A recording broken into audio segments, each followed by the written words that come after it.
So good day, ma'am. Today I'll be articulating mung beans. I am Maria Lourdes Sacabin from BSFT2M1. So the first one that we're going to tackle is the point of contamination. These are the following: soil and water, gastrointestinal tract, air and dust, food handlers, and plant products. So the first contamination point is soil and water. Mung beans will not grow best if not in loam soil, especially if it is fertile, and it should be watered with clean water in order for them to have the best quality. The next one is the gastrointestinal tract. When the water used in washing the mung beans is polluted, it may contaminate the mung beans and may ruin the quality of it.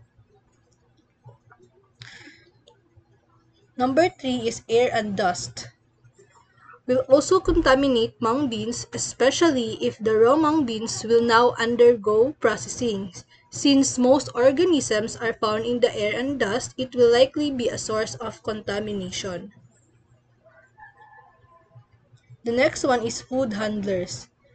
If food handlers will not apply proper hygiene, rather instead they should wash their hands and the mung beans before consuming it to avoid contamination. And lastly, plant products. Mung beans require an environment suitable to their overall well-being. So they require uh, water and soil that will give them the best environment to be able to grow. So the processed product made out of or from mung beans is the Century Tuna Mung Beans stew. So how it is being processed? So first, the freezed tuna are wheeled into large steam pressure cooking chamber called retorts. Tuna is baked for a prescribed time and temperature depending upon the size of the fish. For the mung beans, in canning, the beans are blanched, sealed in canned with liquid and tuna flakes, and often added with salt and other additives which help retain the beans' texture and color, and then cook at high heat under steam pressure, and this is according to the Canned Food Alliance.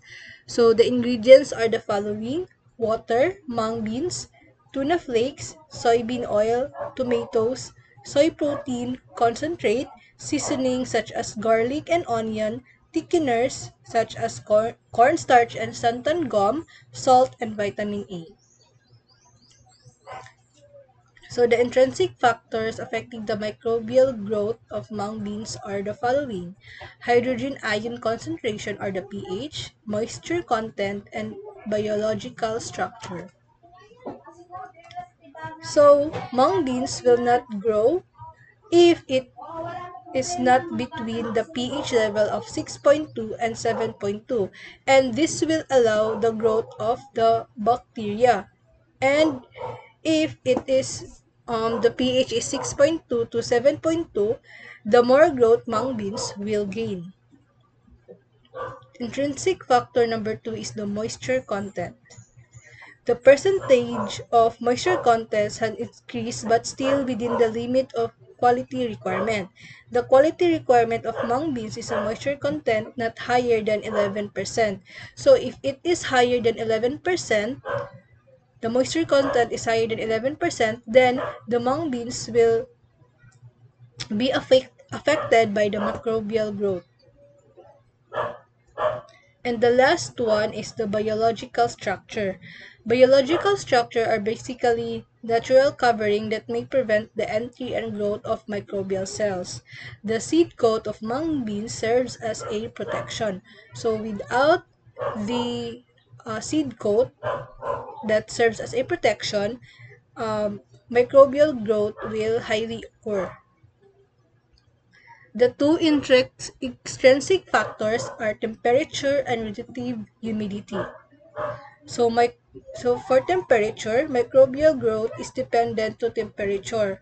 For mung beans, the optimum temperature is between 27 to 30 degrees Celsius. So mung beans are exposed to different temperature from time of production until the time of consumption. So we have to store them in an area which has 27 to 30 degrees Celsius so that we can store them properly and can consume them at its best quality.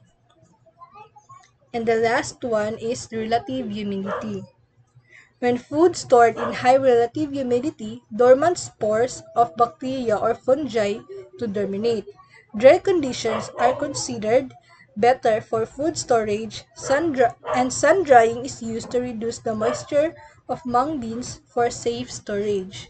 So similar to temperature, we have to store them properly because so that the moisture content of the mung beans will not be greater than 11% since it is the required moisture content. So this ends my report. Thank you.